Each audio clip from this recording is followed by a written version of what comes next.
오늘 우리에게 주시는 하나님 말씀 사도행전 22장을 봅니다. 제가 가진 성경에 227쪽에 있습니다. 사도행전 22장 1절에서 11절까지를 성경에서 찾으시고 함께 보도록 하겠습니다. 교독합니다.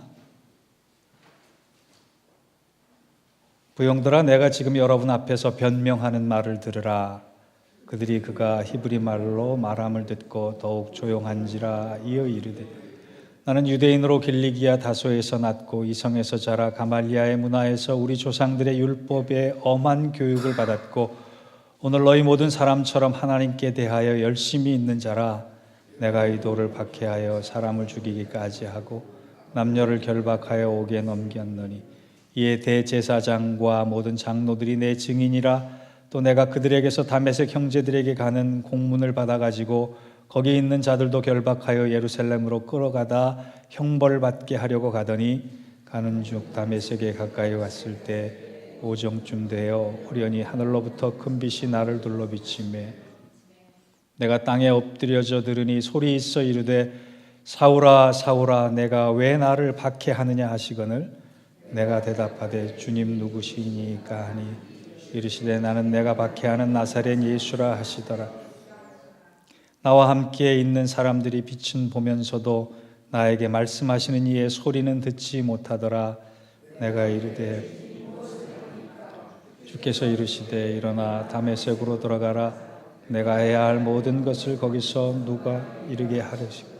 함께 읽겠습니다. 나는 급세 광채로 말미암아 볼 수 없게 되었으므로 나와 함께 있는 사람들의 손에 끌려 다메섹에 들어갔노라. 아멘. 이는 하나님 말씀. 부활 후 첫 주일인데 부활하신 주님께서 우리에게 주신 선물, 세상에 줄 수 없는 평강, 빼앗기지 않는 기쁨, 충만한 성령이 저와 여러분에게 함께 하시기를 주의 이름으로 축원합니다. 주님의 부활 이후에 가장 극적인 삶의 변화를 경험한 사람 한 사람을 뽑으라 그러면 저는 주저없이 사도 바울을 꼽으려고 합니다. 그는 변화된 이후에 인생을 가장 행복하게 살았던 사람, 그래서 그 변화의 순간이 한순간의 사건이 아니라 일생을 지속시킨 사건이 됐기 때문에 가장 극적인 삶의 주인공, 그래서 저는 그를 1등으로 뽑으려고 하는 것입니다.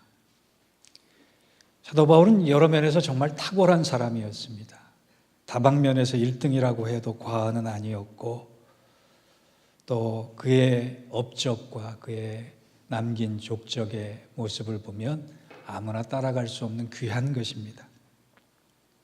제가 그를 행복하다고 얘기하는 것은 그의 탁월한 면, 1등인 면이 많아서 그런 것이 아니라 사도 바울이 행복할 수 있었던 것은 그가 은혜를 아주 깊이 그리고 바르게 이해했기 때문에 그렇습니다.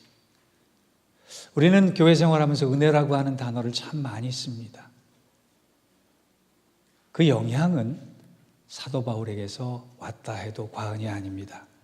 사도 바울이 그의 편지를 통해, 그의 교훈을 통해 은혜라는 용어를 수없이 사용했기 때문에 그 영향을 받아서 오늘 우리도 은혜라는 말을 잘 쓰게 되는 것입니다. 그렇다면 가장 일생을 행복하게 보냈던 사도 바울이 깨달은 은혜란 무엇인가? 오늘 본문 3절에서 5절까지를 보면 사도 바울이 먼저 은혜를 설명하기 위해서 자기 자신의 과거를 이야기합니다. 한번 본문을 보시죠. 나는 유대인으로 길리기아 다소에서 났고 이성에서 자라 가말리아의 문화에서 우리 조상들의 율법에 엄한 교훈을 받았고 오늘 너희 모든 사람처럼 하나님께 대하여 열심히 있는 자라. 내가 이 돌을 박해하여 사람을 죽이기까지 하고 남녀를 결박하고 옥에 넘겼노니 이에 대제사장들과 모든 장로들이 내 증인이라. 또 내가 그들에게서 다메섹 형제들에게 가는 공문을 받아가지고 거기 있는 자들도 결박하여 예루살렘으로 끌어다가 형벌받게 하려고 가더니, 이게 본인이 자신의 과거를 가졌던 자신의 이력을 지금 얘기하는 겁니다. 우리는 지금 읽으니까 사도 바울이 어떤 이력을 가졌는지에 대해서 결국 피부로 와닿게 이해하지 못합니다. 이 정도 이력 가지고 so what? 그렇게 얘기할 수 있어요. 요즘 우리가 내미는 레주메에 비교해 보면 아무것도 아닌데 그 정도로 생각할 수 있습니다만, 유대인들이 보기에는 사도 바울이 지금 얘기하고 있는 사도 바울의 레주메가 도저히 추월할 수 없는, 아무나 흉내낼 수 없는 아주 대단한 이력이었다라고 하는 거예요. 이스라엘 사회에서 몇 사람 안 되는 정도의, 손꼽을 정도의 과거를 살았던 사람, 천재 중에 천재요, 지도자 중에 지도자요, 상류층 중에 상류층, 우리는 감히 범접할 수 없는 영역을 사는 사람이구나. 이것이 바로 3절에서 5절까지의 말씀이에요. 그런데 왜 사도 바울은 은혜를 설명하기 위해서 자신의 이렇게 범접할 수 없는 이력을 먼저 이야기할까요? 나 이런 사람인데,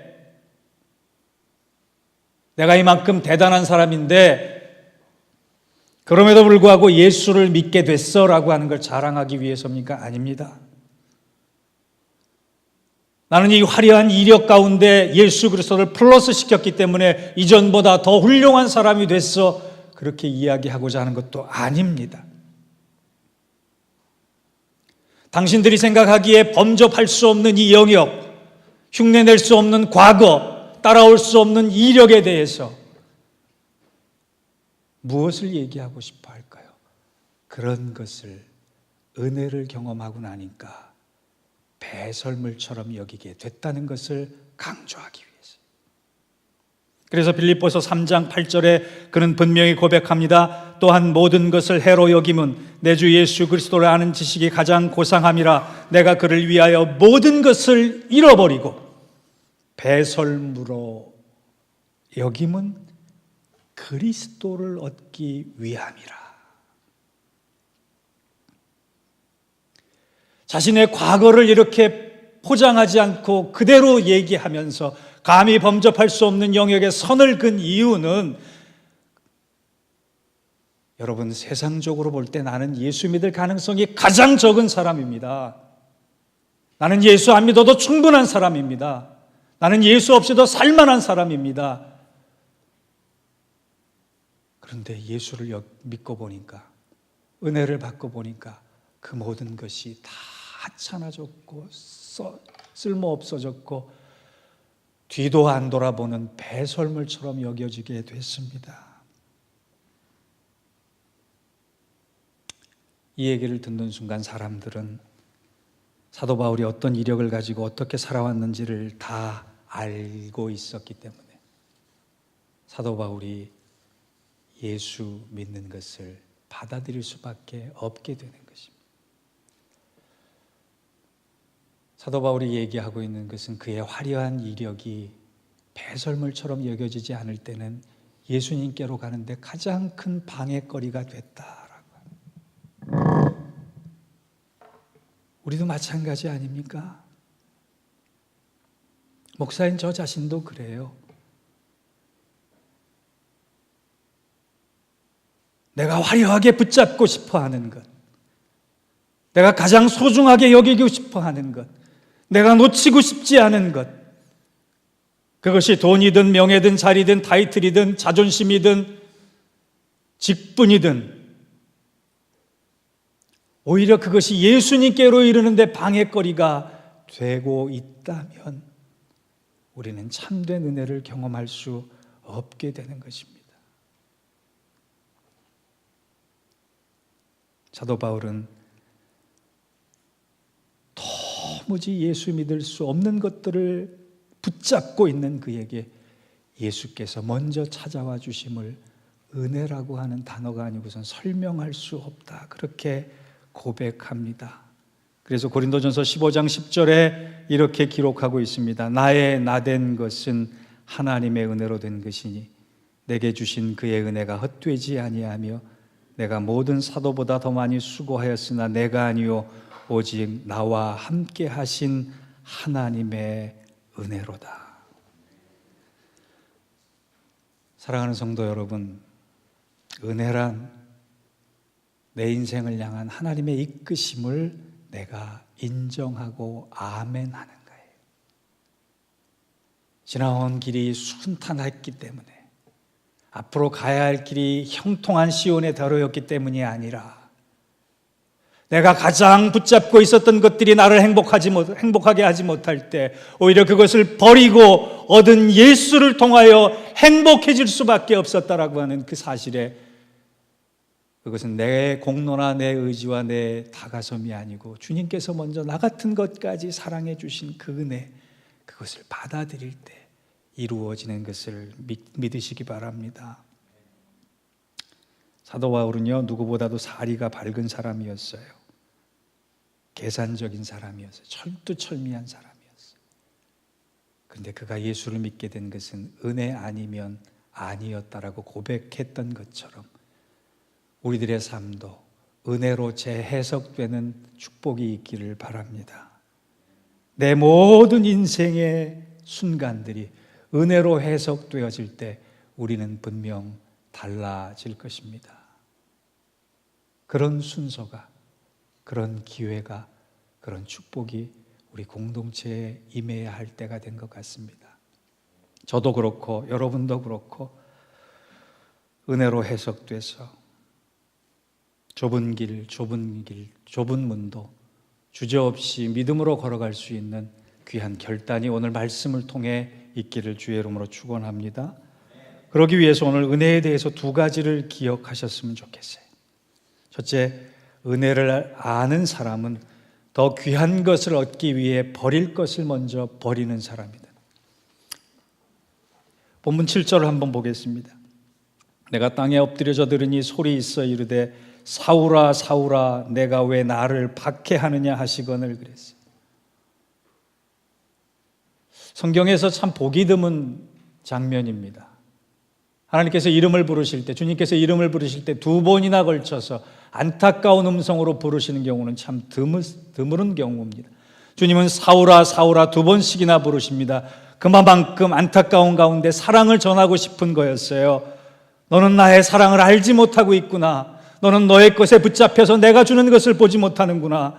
너가 오히려 박해의 무기를 너가 가진 이력을 통해 만들어가고 있구나. 이제 그것을 버리지 않으려. 여러분, 사도 바울이 그 박해의 무기를 만들기 위해서 지난 시간 얼마나 노력했는지 아십니까? 한국에 가봤더니요, 유치원생이 7개의 학원을 다니더라고요. 애가 불쌍해 보였어요. 부모의 극성도 대단하지만 그 어린아이가 이력서를 만들기 위해서 어려서부터 투자하는 노력과 시간과 물질이 얼마나 대단한 겁니까? 사도 바울이 이만한 이력을 가지기 위해서 그가 그냥 공짜로 얻어진 이력이 아닙니다. 그가 투자한 노력, 많은 대가, 땀, 수고, 남들이 쉴 때 쉬지 않고 자질 때 자지 않는 그의 노력과 그의 열심이 얼마나 컸겠어요. 그런데 그렇게 만들어 놓은 것이 오히려 주님께서 기뻐하시지 않는 것이었다는 것을 아는 순간 그는 과감히 버렸습니다. 왜? 주님을 얻기 위해, 주님의 뜻을 얻기 위해, 주님의 평화를 얻기 위해, 주님의 능력을 얻기 위해, 주님의 사랑을 얻기 위해, 주님의 부여를 얻기 위해. 사랑하는 성도 여러분, 이 한 주간 내가 가진 많은 것들이 주님께로 가는데 방해가 될 것 같은 것 점검해 보시고 주님을 진정으로 얻기 위해 버려야 할 것이 무엇인지 그것을 우리가 먼저 생각하고 고민하고 점검하는 한 주간을 보내는 우리 교회 되기를 주의 이름으로 부탁합니다. 은혜를 은혜답게 만들기 위해 저 자신부터 버려야 할 것이 무엇인지 진지하게 고민하겠습니다. 여러분도 함께 고민하며 더 귀한 것을 얻기 위해 버릴 수 있기를 바랍니다. 그럴 때 우리에게 파격적 은혜가 임할 것입니다. 은혜 위에 은혜가 임할 것입니다. 그러한 축복이 우리와 함께 하길 바랍니다. 두 번째, 은혜의 사람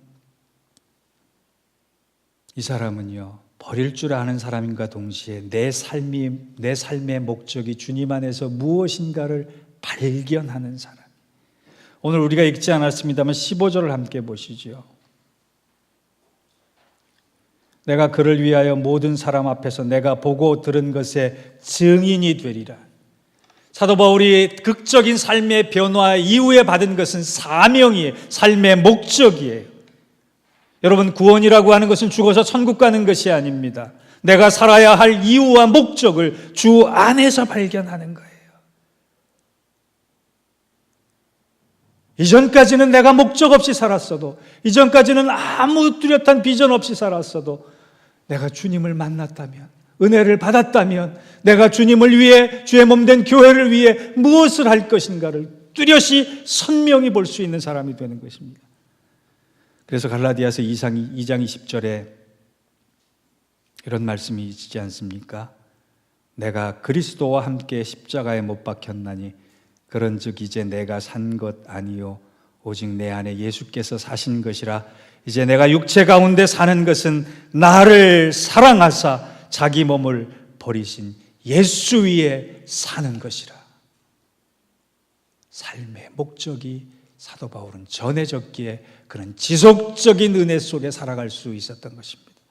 여러분, 아주 원초적 질문 하나 합시다. 왜 사십니까? 무엇을 위해 사십니까? 무엇을 붙잡고 사십니까?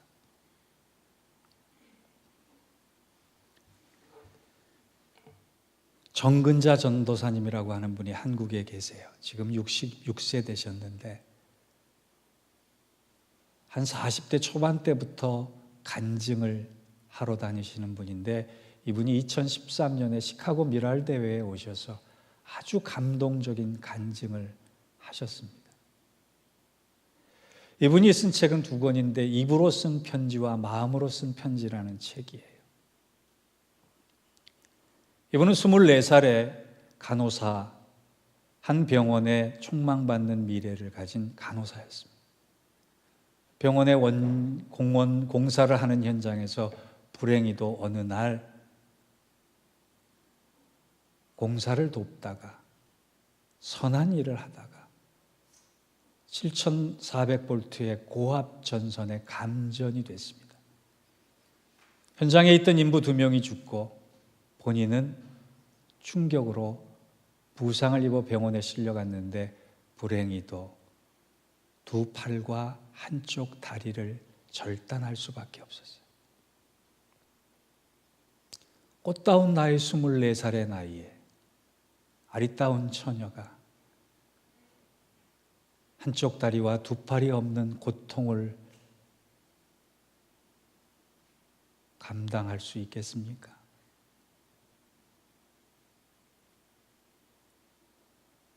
근데 하나님은 그녀를 버리지 않으셨어요. 이 고통스러운 삶을 내가 왜 살아야만 하느냐, 날마다 전교하며 벽에 머리를 박고 자살을 시도할 때 한 중학생을 통해서 하나님을 믿어보세요. 이 한마디가 그의 삶을 바꿉니다.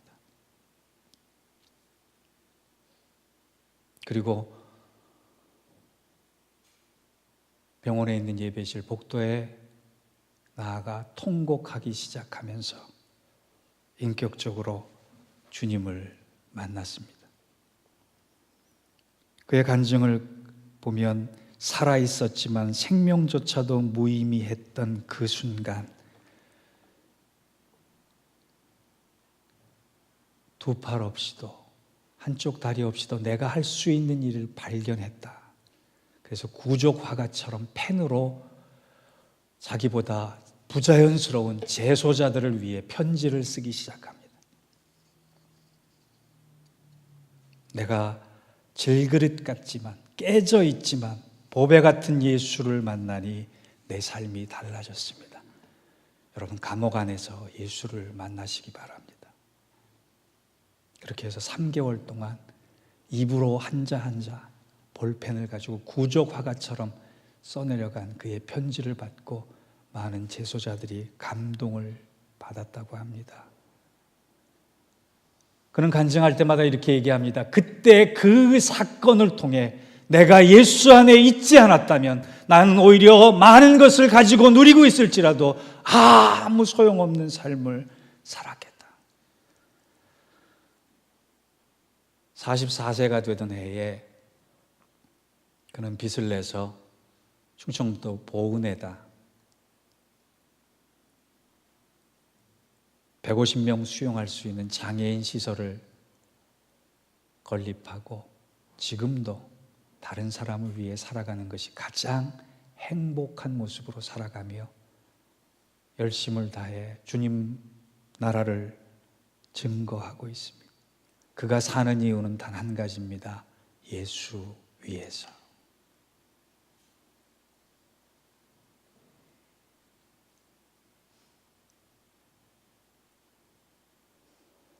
저와 여러분이 믿음 생활을 하면서 은혜 안에 있는 예수 위한 삶의 목적을 발견했으면 좋겠습니다. 예수 위에 살아가십시다. 예수 위에 장사하십시다. 예수 위에 공부하십시다. 예수 위에 꿈을 가집시다. 예수 위에 주께서 맡긴 교회를 귀하게 섬깁시다. 그 길이 고난의 길, 형극의 길일지라도 아픔과 수고와 눈물의 길일지라도 내 삶의 목적은 오직 예수를 위해 있습니다. 고백할 때 마지막 날 언제 이 찬양 부르며 주님 앞으로 갈 것입니다. 저는 죽기 전에 이 찬양 불렀으면 좋겠어요.